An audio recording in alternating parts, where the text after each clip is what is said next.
Hello everyone, this is Indradev from spoken English with Dev YouTube channel. स्वागत है आप सभी का स्पोकन के इस वीडियो लेक्चर में। गाइस, मॉडल हेल्पिंग वर्ब की एक सीरीज मैंने शुरू की हुई है, तो उसी का आज हमारा जो पार्ट है मॉडल हेल्पिंग वर्ब का वो है ought to, OUGHT, ought to। इसको आउट नहीं, इसको ought to पढ़ा जाता है।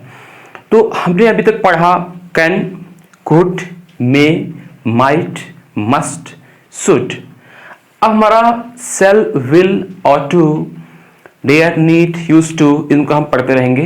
तो पहले हम आज जानेंगे ऑट टू के बारे में।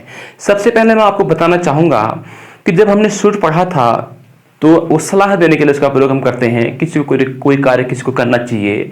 फिर हमने मस्ट पढ़ा था, मस्ट कोई दृढ़ जो हम देते हैं, कोई जरूरी होता है कोई कार्य करने के लिए, तो वो भी एक सलाह है। शुड भी एक सलाह को दे रहा था, मस्ट भी एक सलाह को दे रहा था। तो आज हम जो ऑट टू को पढ़ने जा रहे हैं ये भी उसी तरह का है, उसी फैमिली का है। तो ये क्या बताता है, एक नैतिक कर्तव्य जो होता है, नैतिक कर्तव्य को बताने के लिए, यानी कि जो हमारी मोरल ड्यूटी होती है उसको बताने के लिए हम ऑट टू का प्रयोग करते हैं। हालांकि जहां जहां पर हम ऑट टू का प्रयोग कर रहे हैं वहां वहां पर हम शुड का प्रयोग भी कर सकते हैं। तो लेकिन बीइंग अ टीचर, ये मेरी ड्यूटी है कि मैं आपको बताऊं ऑट टू के बारे में, कहाँ कहाँ हम इसका प्रयोग करते हैं। आइए देखते हैं क्या है ऑट टू। तो यहाँ पर मैंने आपको बताया कि मोरल ड्यूटी के लिए हम ऑट टू का प्रयोग करते हैं। सबसे पहले हम जानेंगे इसका अर्थ बनना चाहिए या होना चाहिए के लिए। क्या होता है बनना चाहिए या होना चाहिए? इस रूप में हम देखेंगे ऑट टू का मतलब। यहाँ क्या है, जैसे उसे ईमानदार होना चाहिए, ये एक मोरल ड्यूटी है। हमें ईमानदार होना चाहिए किसी भी चीज़ के प्रति, अपने कार्य के प्रति। यदि हम खुद ईमानदार होंगे तो जरूर हम ईमानदारी का काम करेंगे। ये हमारी नैतिक ड्यूटी है। It's our moral duty that we should be, we must be, या we ought to be honest. तो आइए देखते हैं क्या बनेगी इसकी लिस्ट। सबसे पहले हमें लेना है सब्जेक्ट। सब्जेक्ट के बाद हम ऑट टू लेंगे, ऑट टू के बाद हम ले लेंगे बी, और फिर जो ऑब्जेक्ट है उस, यानी कि जो ऑब्जेक्ट जो नाउन वहां पर आया हुआ है उसका हमें प्रयोग करना है। जैसे उसे ईमानदार होना चाहिए, तो किस तरह से बनेगा? हमारा सब्जेक्ट है उसे, उसे मतलब हो गया हमारा ही। होना चाहिए के लिए हमारा आएगा ought to be, he ought to be. क्या होना चाहिए? Honest. He ought to be honest, यानी कि उसे ईमानदार होना चाहिए। मुझे ईमानदार होना चाहिए, I ought to be honest. आपको ईमानदार होना चाहिए, you ought to be honest. हम सबको, we all ought to be honest. अगला देखते हैं, तुम्हें एक अच्छा विद्यार्थी होना चाहिए। It's another sentence that it is also our moral duty, we should be, we must be, और we ought to be a good student. तो किस तरह से बनेगा? तुम्हें एक अच्छा विद्यार्थी होना चाहिए। तुम्हें की यूज होती है यू, हमने लिखा यू के बाद हम लगाएंगे ought to, you ought to be. Subject हो गया, ऑट टू के बाद हमने लगाया बी। क्या होना चाहिए हमें? एक अच्छा विद्यार्थी। You ought to be a good student, a good student. तो हमने ये देखा। अगला है हमें एक अच्छा भारतीय होना चाहिए, यानी कि बी बनना चाहिए या होना चाहिए के अर्थ में है। आपको एक अच्छा डॉक्टर बनना चाहिए, आपको एक अच्छा अध्यापक बनना चाहिए। किसी भी चीज के होने चाहिए या बनने चाहिए के अर्थ में मॉरल ड्यूटी को दिखाने के लिए हम इसका प्रयोग, जैसे हमें एक अच्छा भारतीय होना चाहिए, तो क्या है? हमें के लिए हम लगाएंगे वी, सब्जेक्ट हो गया हमारा, फिर हमें लगाना है ought to, we ought to be a good Indian, we ought to be a good Indian. अब इस जो ये मॉडल है इसकी खासियत ये है, हालांकि कोई भी मॉडल जो होता है, आपने मे पढ़ा, मस्ट पढ़ा, हम विल शैल पढ़ेंगे, हमने शुड पढ़ा, हमने कैन पढ़ा, कुड पढ़ा, किसी भी मॉडल हेल्पिंग वर्ब के बाद टू का प्रयोग नहीं होता है। लेकिन ऑट टू एक ऐसा मॉडल है जो जन्म से ही, जन्मजात इसके साथ टू लगा हुआ है, तो बिना टू के इसका प्रयोग नहीं होगा। आपको ध्यान दिया देना है कि ऑट टू जन्मजात जो है, ऑट जो मॉडल है वो टू के साथ आया हुआ है, हालांकि अन्य किसी मॉडल में टू का प्रयोग नहीं होता है। तो इसीलिए हमें देखना है कि इसके साथ हमें ऑट टू का प्रयोग करना है। तो ऑट टू इस तरह से बना। पहला कॉन्सेप्ट है, हमने ये समझा बनना चाहिए या होना चाहिए के अर्थ में। अब अगला जो हमारा कॉन्सेप्ट है, हालांकि इन सब की जगह हम शुड का प्रयोग भी कर सकते हैं। अगला हमारा जो कॉन्सेप्ट है वो है सब्जेक्ट के प्लस, सब्जेक्ट के बाद और two plus have plus object. Object या नाउन कोई भी चीज हो सकती है। अब यहां पर क्या है? ऑब्जेक्ट मतलब यहाँ पर पास होने के लिए है। जब हैव जहां पर आएगा वहां पास होने के लिए है उसका मतलब। जैसे यहां पर कोई कार्य नहीं हो रहा है, नहीं इसमें कोई कार्य हो रहा है, नहीं इसमें एक स्टेज को दिखा रहा है। कार्य वाला जो पोर्शन होगा उसको हम फिर से जानेंगे, अभी हम स्टेज के बारे में जान। जैसे तुम्हारे पास ड्राइविंग लाइसेंस होना चाहिए, ये भी हमारी एक मोरल ड्यूटी है। यदि हम बिना लाइसेंस के गाड़ी चलाते हैं तो जरूर हमें दिक्कत होती है रास्ते में। तो इसीलिए क्या है, we should have, we must have, we ought to have, ये हमारी मॉरल ड्यूटी है। तो क्या किस तरह सेंटेंस से बनेगा हमारा, सबसे पहले हम सब्जेक्ट लाएंगे, फिर ऑट टू, फिर हैव, फिर हमारा ऑब्जेक्ट आ जाएगा। तो इस तरह से हमारा ये बनता है। जैसे तुम्हारे पास ड्राइविंग लाइसेंस होना चाहिए, तो क्या बनेगा हमारा ये सेंटेंस, देखिए you ought to have, you ought to have driving licence, driving licence, you ought to have driving licence. अगला है राहुल के पास ओरिजिनल सर्टिफिकेट होना चाहिए। ओरिजिनल सर्टिफिकेट, अगर आप जाते हो कहीं, हम इंटरव्यू किसी फेस करने कहीं भी हम जाते हैं तो हमारे पास उस समय ओरिजिनल डॉक्यूमेंट भी हमारे पास होने चाहिए। ये भी हमारी एक मोरल ड्यूटी है। तो इसको हम किस तरह से बनाएंगे, राहुल के पास, तो राहुल हमारा इस तरह से बनेगा, राहुल ऑट टू हैव, यहां हैज है नहीं है, राहुल ऑट टू हैव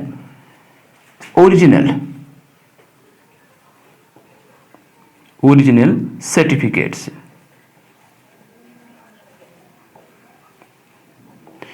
अगर सिंगल है तो सर्टिफिकेट होगा, प्लूरल में है तो सर्टिफिकेट्स।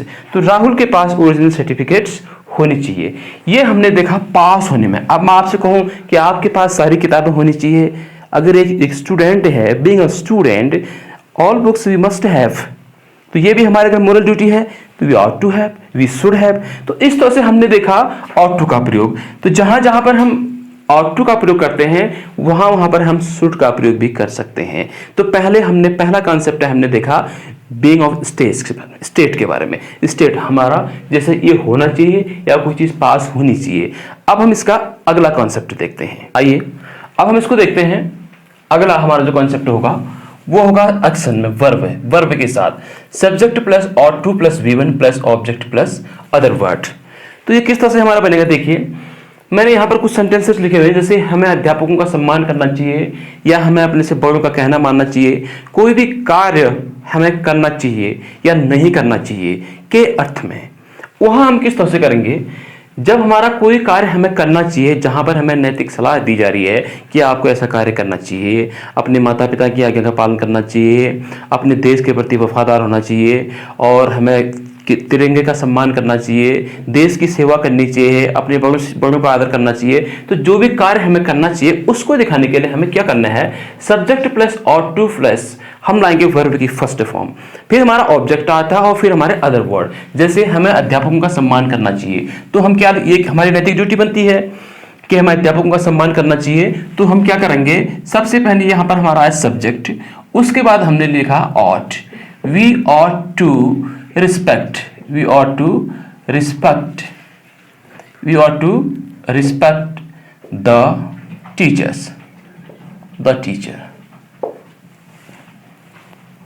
अगला देखेंगे, हमें रोज स्कूल जाना चाहिए, we ought to go to school daily। अगला देखते हैं, हमें रोज व्यायाम करना चाहिए, ये भी एक मॉरल ड्यूटी है, अच्छी बात है। हमें अपने शरीर को फिट रखने के लिए डेली हमें व्यायाम करना चाहिए। तो क्या है, हमें रोज व्यायाम करना चाहिए, वी ऑट टू,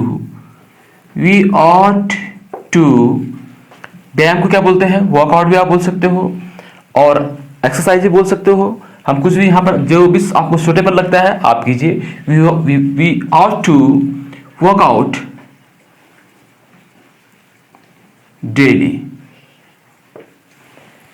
अगला है, हमें गरीबों की मदद करनी चाहिए। तो हम किस तरह से बनाएंगे, देखिए हमें we ought to help the poor, we ought to help the poor, हमें गरीबों की सहायता करनी चाहिए। तो इस तरह से हमारा ये बनता है पहला स्ट्रक्चर। जो कार्य हमें करना चाहिए हमने V1 को हमने सब्जेक्ट लिया, सब्जेक्ट के बाद ought to के बाद वर्ब की फर्स्ट फॉर्म, फिर आपको ऑब्जेक्ट या अदर वर्ड लेने हैं। तो यहाँ पर जो हमारा कॉन्सेप्ट है, यहाँ पर हम शुड का प्रयोग भी कर सकते हैं। आगे देखिए, नेगेटिव सेंटेंस में हमें क्या करना है, सबसे पहले हमें सब्जेक्ट लेना है, सब्जेक्ट के बाद ought, यहाँ पर थोड़ा डिफरेंट ये हो जाता है, ought to not नहीं होगा बल्कि ought not to होगा। ought to not नहीं होता है, ought not to। जैसे हमें दीवार पर नहीं लिखना चाहिए, तो हमारा सबसे पहले हम लेंगे सब्जेक्ट, हमें we, फिर हमने लिखा ought के बाद हम to नहीं लिखेंगे, हम लगाएंगे not। we ought not to write दीवार पर है तो on the wall। we ought not to write on the wall। तुम्हें बच्चों को नहीं पीटना चाहिए। देखो नेगेटिव सेंटेंस में आप सेम करेंगे ought not to, तुम्हें यानी कि you ought, फिर आपने क्या लिखाया not to, पीटने की इंग्लिश होती है beat, you ought not to beat किसको, बच्चों को, the children। इस तरह से हमारा ये सेंटेंस बनता है। ये हमारा कॉन्सेप्ट है इसका पहला। अब हम इसकी पास्ट बनाएंगे। आइए हम देखते हैं इसका जो अगला कॉन्सेप्ट है वो क्या है।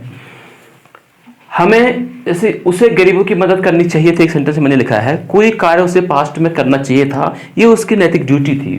तो उसके लिए क्या है, आपको ought to have के साथ वर्ब की थर्ड फॉर्म का प्रयोग करना है।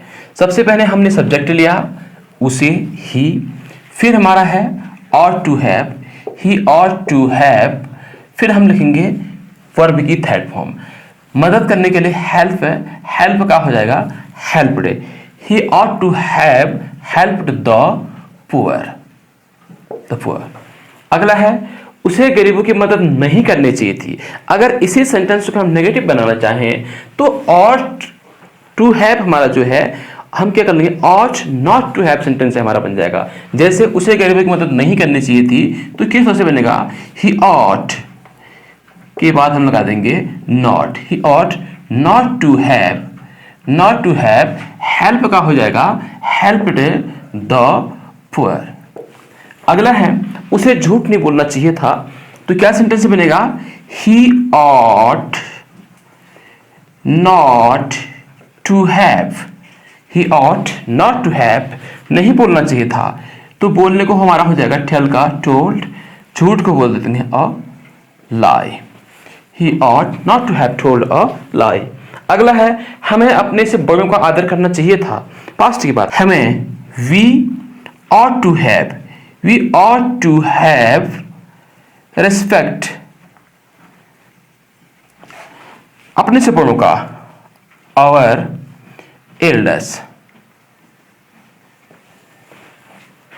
अगला है उसे रोज वहां नहीं जाना चाहिए था, कोई जगह है जहां उसको रोज नहीं जाना चाहिए था, तो क्या बनेगा हमारा इसका सेंटेंस, उसे क्या आएगा हमारा he ought not to have। जाने की थर्ड फॉर्म होती है gone, gone, gone, he ought not to have gone there में से कोई जगह वहां। अब हमारा है रोज, डेली या एवरीडे, आप जो लिखना चाहो वह लिख सकते हो। तो इस तरह से हमारा कॉन्सेप्ट बना हमारा ought to का, बड़ा इस आसान सा कॉन्सेप्ट है ought to का हमारा। जहां जहां हम ought to का प्रयोग करते हैं हम should का प्रयोग कर सकते हैं। हमें पढ़ना चाहिए, we should read, we ought to read। हमें नहीं पढ़ना चाहिए, we shouldn't read या we oughtn't read। हमें पढ़ना चाहिए, we should read, we ought to read। नहीं पढ़ना चाहिए, we shouldn't read, we oughtn't read। तो इस तरह से हमें पढ़ना चाहिए था, should have read या should have studied। अगर ought लगाओगे, we ought to have studied। तो इस तरह से हमारा सेंटेंस बनता है। ये should और ought का कॉन्सेप्ट है। जहां जहां should का प्रयोग होता है ought to का प्रयोग भी होता है, वो सलाह के लिए है, लेकिन ज़्यादातर मॉरल ड्यूटी के लिए हम ought to का प्रयोग करते हैं। तो आई होप कि आपको समझ में आया होगा। सो मिलते हैं नेक्स्ट वीडियो में। Till then keep practising. Thank you so much.